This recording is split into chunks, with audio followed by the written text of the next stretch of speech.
Olá, pessoal! Na nossa última aula presencial, falamos sobre a história do pão, enfocando principalmente os tipos de cereais utilizados e o fato marcante que foi o surgimento do pão fermentado. Como foi dito, o pão fermentado foi desenvolvido pelos povos egípcios aproximadamente há 6.000 anos atrás. A descoberta da fermentação foi ao acaso, mas agradou extremamente àquele povo e também aos outros povos que conheceriam o processo mais tarde.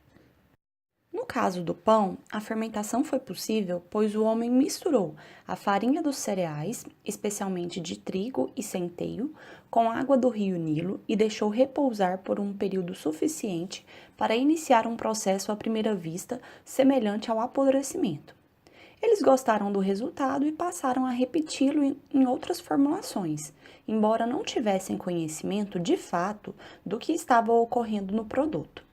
Eles passaram, inclusive, a guardar certa porção dessa massa para utilizá-la na massa do dia seguinte, para agilizar o trabalho e encurtar o tempo de elaboração do pão.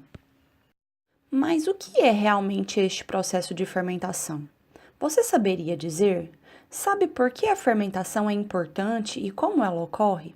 Pois este vídeo aula é justamente para esclarecer o que é a fermentação e contar um pouquinho sobre a sua história. Vamos lá? Bom, produtos obtidos de processos fermentativos já eram consumidos desde o tempo da antiguidade, embora esses povos não soubessem como ocorria, o processo de fermentação. Alguns exemplos são que habitantes das cavernas descobriram que a carne envelhecida tem um sabor mais agradável que a carne fresca, resultado de processos fermentativos.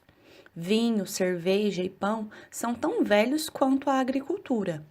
Queijo, que envolve a fermentação de leite ou creme, também é outra comida fermentada muito antiga.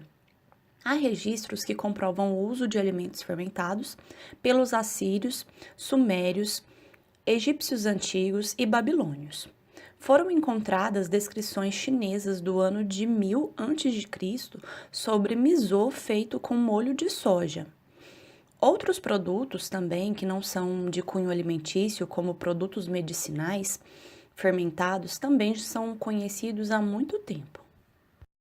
Portanto, a fermentação já existe há milhares de anos, porém o processo químico e biológico envolvido só foi compreendido há pouco tempo.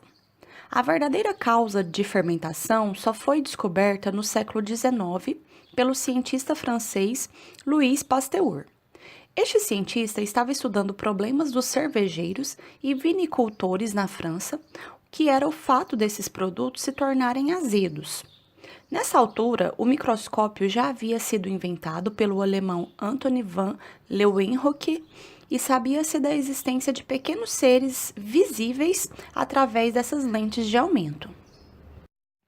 Louis Pasteur, através da utilização do microscópio e também de diversos experimentos, formulou a teoria microbiana da fermentação, na qual explicou o porquê acontecia a contaminação por álcool durante o processo de fermentação.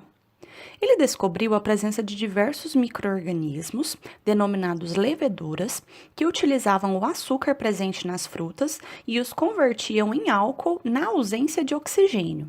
Ele constatou também que, na presença de oxigênio, o azedamento das bebidas se dava pela presença de micro-organismos diferentes, que transformavam o álcool em ácido acético, vulgarmente conhecido como vinagre. Com isso, concluiu que a fermentação é o mecanismo utilizado pelos seres vivos para produzir energia na ausência de oxigênio e que ela pode produzir diferentes metabólitos químicos como resultado desse processo. Vamos entender então como isso ocorre. A fermentação é um processo químico com a ausência de oxigênio, no qual fungos e bactérias realizam a transformação de matéria orgânica, a glicose especialmente, em outros produtos, como álcool, ácido lático e ácido acético, além de gás e energia na forma de ATP. Normalmente, essa obtenção de energia é realizada através da respiração em presença de oxigênio.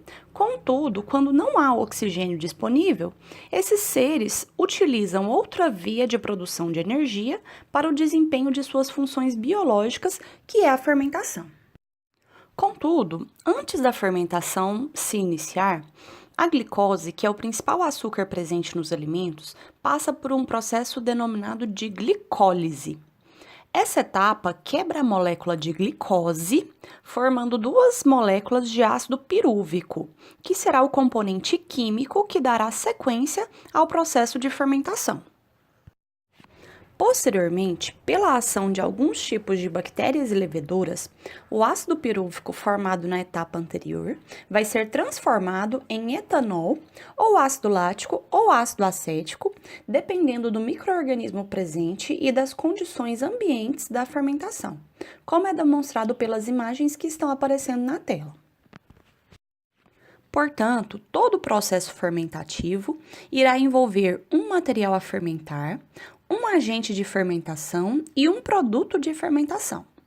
Quanto ao material a fermentar, podemos ter açúcares, celulose, pectina, proteína e outras biomoléculas presentes nos alimentos.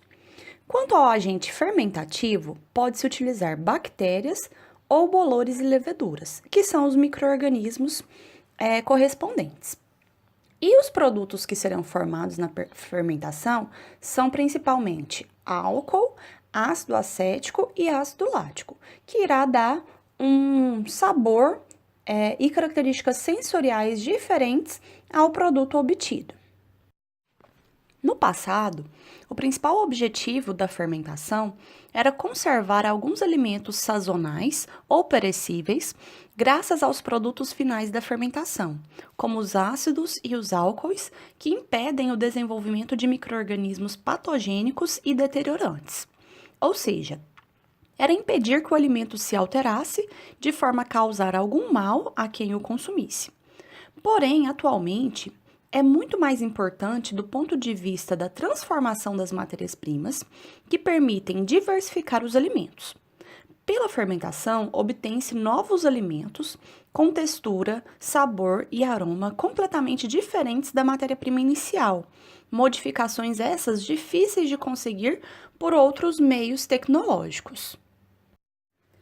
Entre as principais vantagens da fermentação como meio de processamento de alimentos, destacam-se as condições suaves de temperatura e pH que contribuem para a manutenção das propriedades nutritivas dos alimentos e às vezes das propriedades sensoriais, a obtenção de produtos únicos com novo sabor, aroma e textura, o consumo energético reduzido durante o processo, o custo de capital e de operação relativamente baixos de instalação desses processos, e é uma tecnologia bastante simples de se implementar.